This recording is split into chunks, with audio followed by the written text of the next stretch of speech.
Assalamualaikum Buya. Assalamualaikum. Saya dari Sulawesi, Kecamatan Bualemo, Desa Taima. Buya, saya mau bertanya tentang masalah cara bermadhab yang benar agar tidak mencampur adukan madhab. Dan di saat situasi tertentu, apakah kita boleh mengikuti madhab yang lain seperti madhab Maliki, Hambali, Hanafi? Dan urusan-urusan apakah yang diperbolehkan saat mengikuti madhab yang lain? Terima kasih Buya.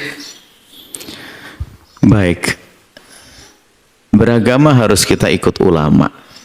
Nggak boleh kita orang awam pakai cara-cara sendiri, buka-buka Quran sendiri, buka hadis, cari hukum sendiri, wah terjerumus nanti.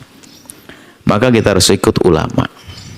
Dan ulama yang kita ikuti harus ulama yang memang betul-betul ahli di bidang tersebut, ilmu agama, ilmu fikih. Dan untuk dikatakan ulama itu adalah ahli di bidangnya, tentunya di saat orang pada melihatnya, menyanjungnya, mendukungnya. Makanya ulama yang seperti ini adalah ya ulama-ulama seperti Imam Syafi'i, Imam Malik, Imam Ahmad, karena beliau adalah seorang ulama yang ternyata ilmunya dikukuhkan oleh murid-muridnya. Dikukuh oleh murid-muridnya, bahkan dijelaskan terus, didiskusikan muridnya, berkembang sampai hari ini. Jadi rangkuman ilmu yang dicetuskan oleh Imam Abu Hanifah dikembangkan oleh muridnya, terus disebut sebagai madhab Abu Hanifah. Maliki juga begitu, Syafi'i, madhab Syafi'i juga begitu. Artinya ya cara yang paling tepat ngikuti ulama ya bermadhab.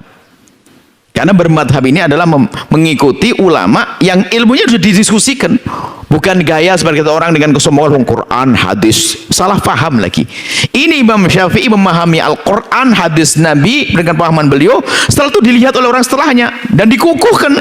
Bahkan kalau salah dikatakan salah, dijelaskan begitu. Dan cara yang paling tepat dia bermadhab. Ngikuti. Kalau tidak bermadhab ini ya, takut masuk wilayah kesombongan, langsung bodoh hadis Nabi. Agak susah kita langsung bodoh hadis Quran, langsung ambil, tidak bisa melakukannya. Maka yang paling tepat bermadhab. Makanya bermadhab adalah untuk kita. Kecuali anda sudah sampai maqam mujtahid, sudah mengerti ayat-ayat hukum, mengerti alat-alat istimbat ilmu usul fikih, ilmu yang lain sudah lengkap, maka ya lain cerita. Anda boleh mengatakan tidak perlu bermadhab. Tapi ini orang kita ini ikut ulama. Nah kemudian cara mudahnya bagaimana? Ya selagi anda di Pakistan, ya anda ikut madhab Hanafi, karena di Pakistan kebanyakan madhabnya Imam Abu Hanifah. Anda di Pakistan belajar madhab Syafi'i, susah cari gurunya kan begitu. Kalau anda di Maroko, ya anda ikut madhab Maliki, karena di situ banyak ulama Malikiyah, hebat Malikiyah. Itu cara mempermudah anda bermadhab itu begitu, sesuaikan dengan lingkunganmu. Kalau anda di Indonesia Raya, ya Syafi'i, belajar madhab Syafi'i. Sehingga kalau anda belajar wudhu di Jakarta nggak paham, pergi ke Surabaya sama-sama madhab Syafi'i, ketemunya gampang. Ketemu ke nanti langsung ke mana, ke Banjarmasin, oh ketemu lagi, oh gampang menghafalnya. Itu jadi ikuti dulu cara bermadhab, cara beribadah, ikuti. Makanya fikih-fikihnya ringan. Fikih madhab Syafi'i misalnya yang ringan-ringan, yang melajari wudhu kayak Safinatun Najah dan sebagainya. Atau mungkin selama terbesar di Indonesia kayak Mabadi Fikih, sederhana, kecil-kecilan. Baru setelah kita mulai mengerti lah madhab lain bagaimana, lah bolehlah itu untuk solusi. Apakah boleh saya mengamalkan 4 madhab? Ya boleh, tapi ente siapa? Madhab satu aja nggak paham pakai 4 madhab, ini khayal namanya, kan gitu jawabannya. Kan ada orang berkata, apakah boleh saya mengamalkan 4 madhab? Oh boleh saja. Cuman kalau ente hafal 4 madhab, ente sudah pakai di meja di mimbar sana jadi ustadz, itu kan gitu.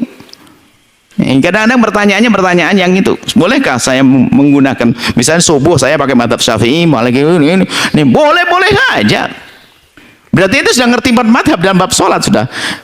Nah ini profesor ini kan begitu, gitu loh. Jadi cuma apakah boleh kita suatu ketika mengamalkan madhab lain? Ya boleh. Tentunya pakai petunjuk dong. Ada yang ngajari, misalnya dalam keadaan tertentu. Hanya guru, ya guru saya keberatan nih, Tempat saya dingin banget, dingin banget. Terus istri saya itu penakut. Kalau tidak nempel nggak bisa nih. Saya habis wudhu jalan nempel. Ini bagaimana? Saya masa wudhu mantap Syafi'i istri saya. Oh ya sudahlah. Karena istrimu lengket banget ya. Kamu dikasih madhab Malik saja deh sama Hanafi. Guru yang ngasih bukan asal-asalan. Baru dia begitu. Kondusif dingin banget. Dapat tempatnya di mana itu? Di atas gunung Naknung itu. Dingin banget deh. Ini kasus tertentu tapi bukan main-main. Dia sah dong ikut madhab kok. Ada yang ngasih petunjuk kok. Seperti itu. Jadi Anda tanya kepada Ustadz untuk sebuah solusi, bukan untuk sombong-sombongan. Wah kadang-kadang gaya, saya ngerti gaya ikut madhab lain. Wah ngerti madhab-madhab. Wah hebat, hebat. Aneh dia tuh. Jadi kita akan mengal sama dalam majelis ini pun kadang kita keluarkan madhab fatwa madhab Maliki, kita hadirkan untuk sebuah kebutuhan. Tiba-tiba ngomong madhab Hanafi ke sebuah kebutuhan, kan sering. Bab zakat tiba-tiba kita pakai madhab Hanafi, bab baca Al-Quran bagi orang haid madhab Maliki. Ini kita hadirkan untuk solusi. Ya sebisa mungkin berpegang pada madhabnya, selesai. Madhab lain benar semuanya. Madhab lain hebat semuanya. 4 madhab tuh oh stop. Cuman cara mengamalkannya ya satu dong, supaya gampang. Termasuk kita tulis tentang berpindah madhab ya sah-sah saja. Hari ini madhab Syafi'i ya sah yang ngikut ulama. Yang penting jangan sampai tidak ngikut ulama, itu yang nggak boleh.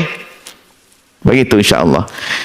Jadi boleh amal apapun, yang penting ikut madhab boleh. Jadi pertanyaan tadi ada apa saja yang kita boleh ikut madhab lain? Apa saja semuanya boleh, asalkan Anda mengerti. Dan tentunya tidak mengganggu orang. Misalnya ya, Anda apakah boleh saya ikut madhab yang mengatakan bismillah tidak wajib dalam sholat saya karena Anda ikut ya, bukan sok pintar karena yang benar adalah ini, bukan begitu kan? Oh bukan. Apakah boleh saya tidak kunut ikut madhab Abu Hanifah? Apa boleh saya tidak kunut ikut Abu Hanifah? Pertanyaannya kenapa? Kamu tidak hafal kunut ya? Oh iya, ya, oh nggak hafal kunut. Oke lah. Jadi kalau kamu ingin tidak kunut ikut Imam Abu Hanifah sah. Yang nggak boleh adalah kenapa kamu tidak kunut? Yang tidak kunut itu yang paling benar. Ente kurang ajar sama. Beda ya. Kalau ada orang tidak kunut mengatakan saya ikut Imam Abu Hanifah, jempol. Ente jempol. Tapi kalau mengatakan kenapa kamu tidak kunut? Yang benar tidak kunut, yang kunut oh ente penyakit ente. Ente tidak kunut ikut ulama, selesai, nggak usah mengatakan bid'ah ini. Imam Syafi'i dikatakan ahli bid'ah. Bagaimana ulama Syafi'i bid'ah? Sudah jangan masuk wilayah itu. Jadi Anda boleh tidak kunut. Cuman pertanyaan, kenapa kamu tidak kunut dong di Indonesia? Nggak hafal. Oh, nggak hafal. Diganti aja Rabbana atina fid dunya hasanah. Oh gitu ya. Kenapa kok ambisi banget kamu tidak mau kunut? Nah, ini kan pertanyaannya. Kenapa? Pertanyaannya gitu. Ya nggak pengen aja. Ya sudahlah. Tapi bukan karena benci kan? Oh enggak. Ya sudah, tidak kunut nggak apa-apa. Yang banyak nggak kunut karena nggak hafal. Baik, sederhana. Tapi yang boleh dengan kesombongan. Yang benar tidak kunut. Yang kunut adalah salah. Ajib. Kalau kami seandainya pergi ke India sana, kalau suruh jadi imam, mending saya tidak mau jadi imam. Karena kalau saya imam di sana lalu pakai kunut, saya akan ganggu, meresahkan warga India. Berarti saya ustadz kurang ajar. Bikin orang resah. Ya saya selagi di sana, kalau saya harus pertampi dan saya nggak mau jadi imam, biar saya nyantai, nggak usah pakai, saya bisa kunut sendiri. Kalau terpaksa saya jadi imam di India, ya sudah saya tinggalkan kunut, tidak wajib. Sebaliknya biarpun Anda alim Hanafi kok datang ke Indonesia kok jadi imam, jaga dong warga Indonesia. Karena mereka biasa kunut dong, itu namanya ustadz bijak. Yang jadi masalah kan manusia yang aneh. Yang benar ini yang tuh sesah bid'ah. Lah ini kan kacau manusia begitu tuh. Membuat kerusakan di muka bumi. Khilaf antar madzhab indah kok. Ini ada sebagian orang yang anginnya tuh naik ke dada tuh. Yang paling benar langsung ini waduh. Jadi sok menghindari kunut itu. Oke. Kalau Anda tidak mau kunut karena Anda memang selama ini belajar di Pakistan, kemudian Anda yakin dengan madzhab itu, oh boleh. Yang Imam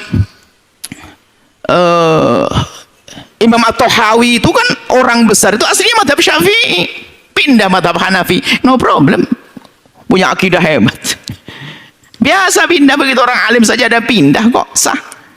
Yang kena sedikit saya panjang dikit. Pokoknya begini, imam-imam tuh hebat semua. Pokoknya jangan merendahkan, mencaci, mengelak. Kalau anda ikut, oleh ikut. Tapi nggak boleh anda merendahkan madhab-madhab itu. Jangan rendahkan madhab-madhab itu. Merendahkan pemikiran Malikiyah, Hanafiyah. Ente ini siapa? Rupanya pasti yang berani suka mencaci maki bukan karena ikut imam-imam besar ini. Ikut imam enggak tahu imam siapa ini. Imam kemarin sore sudah mau mengalahkan Imam Abu Hanifah, Imam Malik, Imam Ahmad, Imam Syafi'i. Aneh-aneh. Lu anda ini kok aneh banget.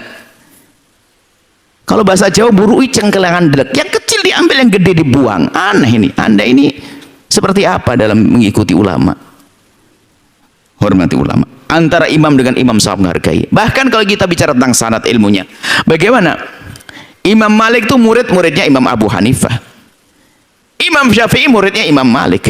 Imam Ahmad muridnya Imam Syafi'i. Bukan berantem mereka. Asyik ini kok jadi kayak petentang-petentang begini orang akhir zaman ini. Jadi sebab tidak indah. Ini saja yang perlu kami candirkan. Jadi beragama itu indah.